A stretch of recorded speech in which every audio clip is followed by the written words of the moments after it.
and for your outstanding stewardship of the Smithsonian Institution. Would you give him another round of applause? He sees to the national treasures every day. And to the host of this event, Insight America, and to the great director of this national treasure, the National Museum of African American History and Culture, Lonnie Bunch, thank you for your stewardship of this great institution. This is African American History Month, and it is deeply humbling for me to stand before you today in the midst of this great national monument to the struggles, the sacrifices, and the triumphs of so many American heroes, the National Museum of African American History and Culture.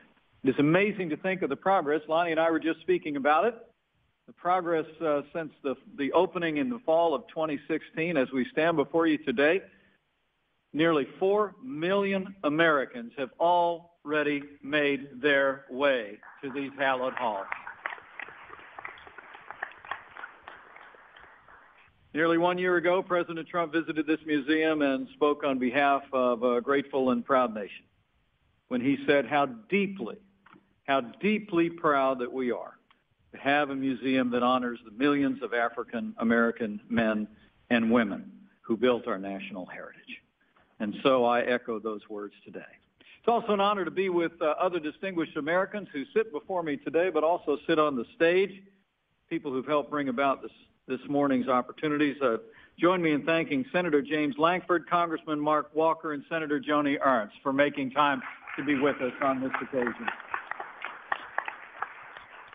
And also my friend and the new president of the Heritage Foundation, Cole James, and the co-chairman of the Party of Lincoln, Bob Paduchik, is with us today. Join me in thanking all of these outstanding leaders. You heard a few moments ago from someone who played an instrumental role in ensuring the creation of this great museum during his season in Congress, along with now our ambassador for religious liberty, former Senator Sam Brownback. Join me in thanking Congressman J.C. Watts for his past, present, and future contributions to preserving African American heritage. It is wonderful to be with all of you today. You know, the good book tells us if you owe debts, pay debts. If honor, then honor. If respect, then respect. And from the very moment that Lonnie was charged with finding a place and building an institution and building public support to construct this great African American Museum of History and Culture, this has been a payment of a debt of gratitude to Americans who, since before our nation's founding, have contributed mightily to the liberty of this nation. And allow me to reflect for a few minutes today on that. The history that's recorded in these halls literally is stitched into every fabric of the American story. It's a story of hope defeating evil, courage overcoming injustice.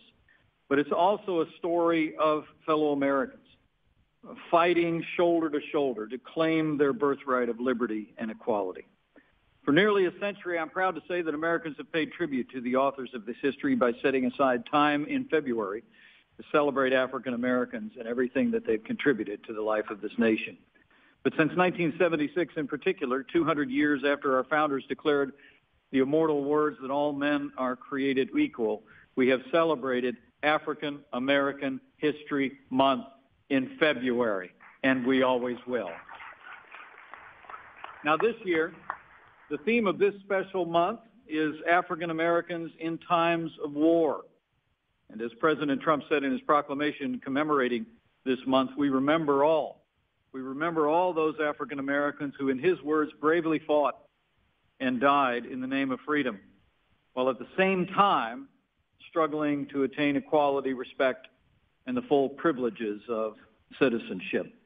It truly is amazing to think about the contributions of African Americans in the uniform of the United States.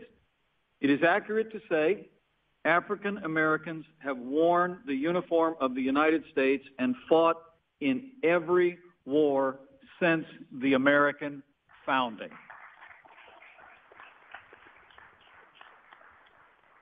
This reality was memorialized in a painting that became perhaps the most famous image in the first 150 years of our nation's image. It's a painting that now hangs in the New York Metropolitan Museum of Art. But I'm proud to say, Lonnie, that a copy of it hangs in my small office in the West Wing of the White House. It is a painting known as Washington's Crossing. And as I mentioned it, I expect it comes into the mind of every American gathered here. It was painted by an artist, Emanuel Lutz, in 1850. And as I learned in a book by David Hackett Fisher that I read some 10 years ago, Emanuel Lutz wasn't just an extraordinary artist who wanted to capture that iconic image of George Washington standing with his knee bent, with Alexander Hamilton behind him and an ice-filled river and other patriots surrounding him in the boat as they crossed on that Christmas night, 1776, to take on the Hessians and literally turn the fortunes in the Revolutionary War. But Emanuel Lutz was also a man deeply committed to the abolition of slavery. And he wanted to make sure that a story was told in the images of that painting. And I encourage all of you, some of you that might be looking on these words later, to go back and look at that painting one more time. For in that small boat crossing that river are all different types of Americans in all different apparel. Patriots all. Some from the south, some from the north. But there in the boat, pulling on an oar, is a man with a short jacket in the garb of a New England seaman, and he is an African-American soldier crossing the Delaware with George Washington. Now, as David Hackett Fisher recounts in his book, this was a reflection of a reality. The 14th Massachusetts Continental was actually raised in Marblehead and recruited from fishing towns and on the North Shore of Massachusetts. There were challenges one can imagine when you appreciate the history. An army led by George Washington, himself an owner of slaves, but an army that integrated an America of southern colonies and northern colonies. But George Washington, as a reflection of his capacity for command and his character, brought that army together to win us a nation. The challenge of integrating the regiments was extraordinary, but it was accomplished. George Washington, as history records, first allowed African Americans to simply continue in the ranks. But I say with great pride, as history records, by the end of the Revolutionary War, African Americans were actively recruited, and some rose to the rank of colonel in New England regiments in the Army of the American founding. It's a story that lives on, but we need to tell our children and our grandchildren to understand that literally since before the founding of this country, African Americans wore the uniform of the United States and fought for the ideals enshrined in the Declaration of Independence and our founding documents. We remember in this month heroes all, men like Crispus Attucks, who perished in the Boston Massacre, Lemuel Hayes, who fought at Lexington and Concord. We remember the nearly 200,000 African-American Union soldiers who bravely sacrificed and forged a new birth of freedom for our nation in the fires of the Civil War. We remember the Buffalo Soldiers who helped tame the West, the Tuskegee Airmen, several of whom I've had the great honor to meet, who flew for freedom in World War II. And we also remember a man that I had the privilege of helping to pay tribute to at the annual dinner in his name, a graduate of West Point Military Academy, Henry Flipper. Lieutenant Henry Flipper became the first African-American to graduate from the United States Military Academy in 1877, just 12 years after the end of slavery and its eradication from the Republic. Sadly, only 4 years later, history records that after serving with great distinction and valor and courage in the 10th Cavalry, Henry Flipper was unjustly accused of a crime he did not commit, and he was ejected from the Army dishonorably. Happily, history was righted.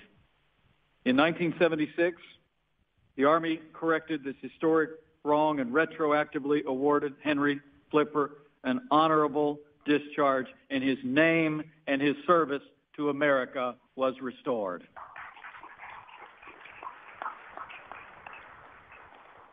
In fact, every year there is the Henry Flipper Dinner at the West Point Military Academy, where a new cadet is each year commemorated in the great tradition of that trail-blazing American hero, Henry Flipper. In fact, his legacy would go on to inspire generations of African Americans in uniform at that great and storied institution. As I was sharing with the secretary and the director just before we came out, I am just returned from South Korea.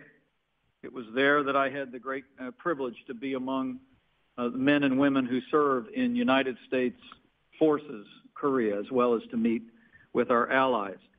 But it was also there that I spent time with my friend and a great American, General Vincent K.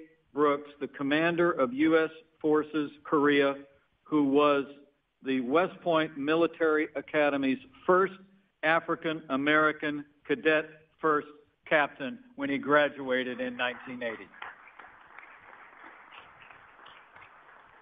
But General Vincent Brooks comes from good stock.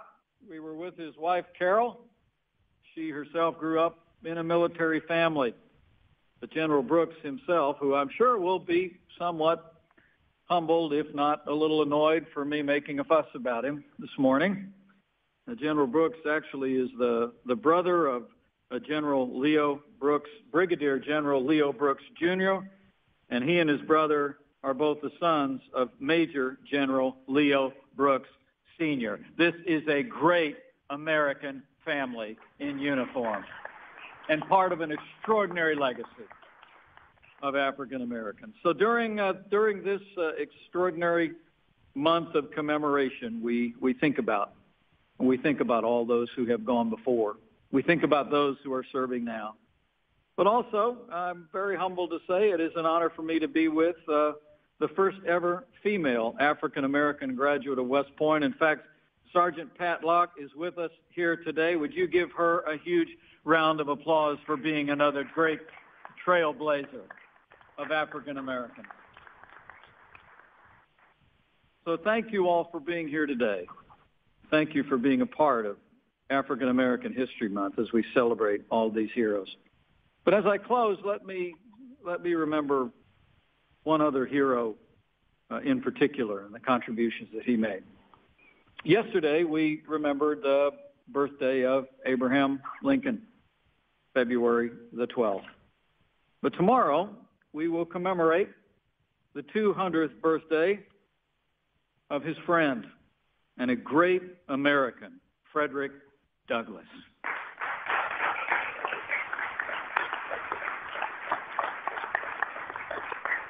"200 years ago tomorrow, America was blessed by the birth of a man who, in his lifetime, through his intellect and his personal courage and through his inspiration that would echo through the generations, transformed America into a more perfect union." Frederick Douglass was born into slavery, but he always knew that he was endowed by his Creator with certain inalienable rights, that he was made in the image of God, not property. And he resolved early on in his life to be free after teaching himself to read and to write. For as Frederick Douglass later said, education means emancipation. As a teenager, Frederick Douglass gained the confidence to escape his chains of bondage after fighting off an attack by his slave master, a moment he would later call a glorious resurrection from the tomb of slavery to the heaven of freedom. In fact, despite the horrors that he had suffered at the hands of the slave master, Douglass Douglas had a love for America that radiated out of his life because he believed in our Constitution. He believed in our founding documents. In fact, he called the Constitution, quote, a glorious liberty document. As we remember the 200th anniversary of his birth tomorrow, we do so standing today in between the birthdays of two great champions of a more perfect union and of equality in America. Abraham Lincoln actually did call Frederick Douglass my friend Douglas. After his assassination, history records that Mrs. Lincoln actually gave Frederick Douglass Abraham Lincoln's walking stick as a sign of their connection. It is remarkable to think of the contributions that Frederick Douglass has made. And we do well to remember and to teach them to our children and our grandchildren as time goes on. But to remember Frederick Douglass is not simply to remember all the contributions that he made until his death in 1895. It is to understand that his example and his words would prick the conscience of a nation for generations to come. It would be Frederick Douglass who said, quote, slavery is not abolished until the black man has the ballot.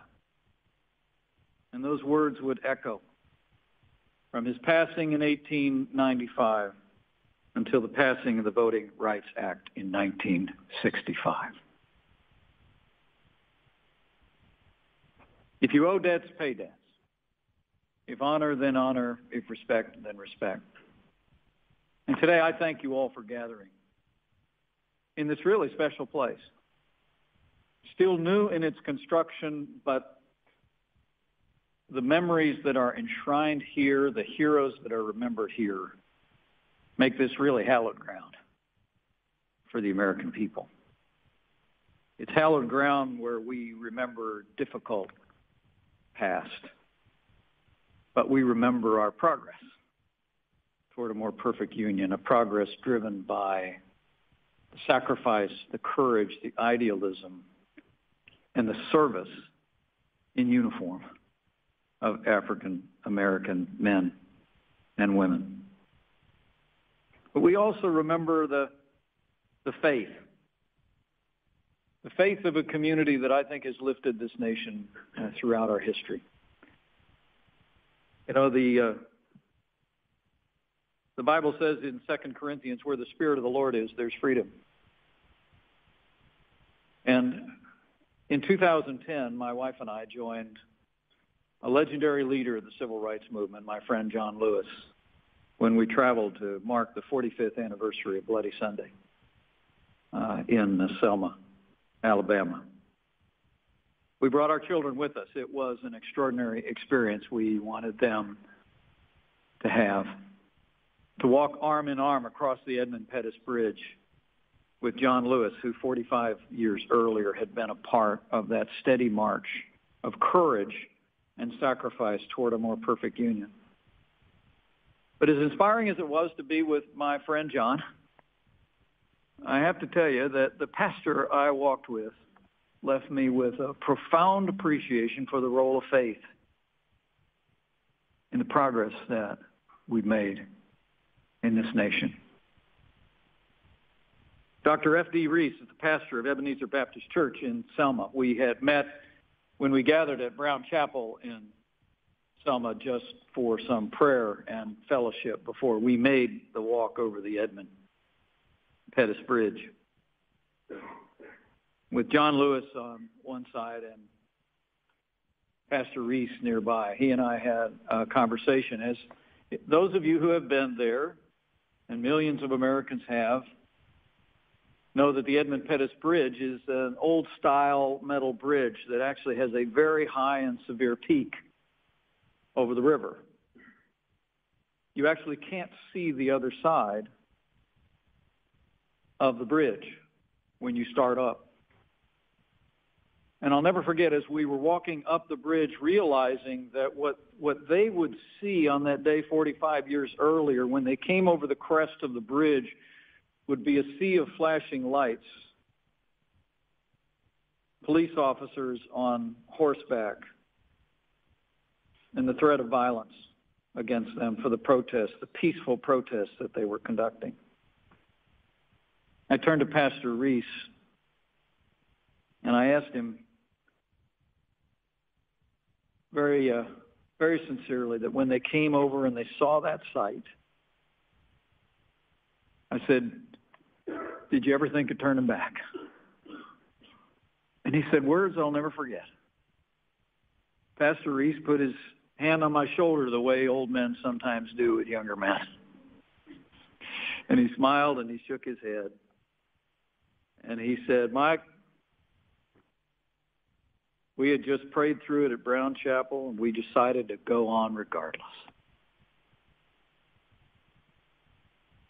Faith had carried them forward. I believe with all my heart it was faith that carried our nation to a more perfect union, inspired out of the pews of African American churches all across this country that challenged the conscience of a nation to end the evil of slavery in America. But also on that Sunday, that came to be known as Bloody Sunday, it also inspired a nation to live up to Frederick Douglass's words, to ultimately abolish slavery by ensuring that African Americans had the full access to the ballot and the right to vote. But I saw it firsthand and heard it. And it inspires me to this day. So we gather here in this very, very special place, in this special month of the year to remember, this National Museum of African American History and Culture. We gather here to remember, in particular this month, the contributions of African Americans in the uniform of the United States. But let every American seize this month, every opportunity to celebrate the incalculable contributions that African Americans have made to liberty in the past, in the present, and in the future. So thank you very much, and may God bless this great, great heritage and all that it's meant to the United States of America.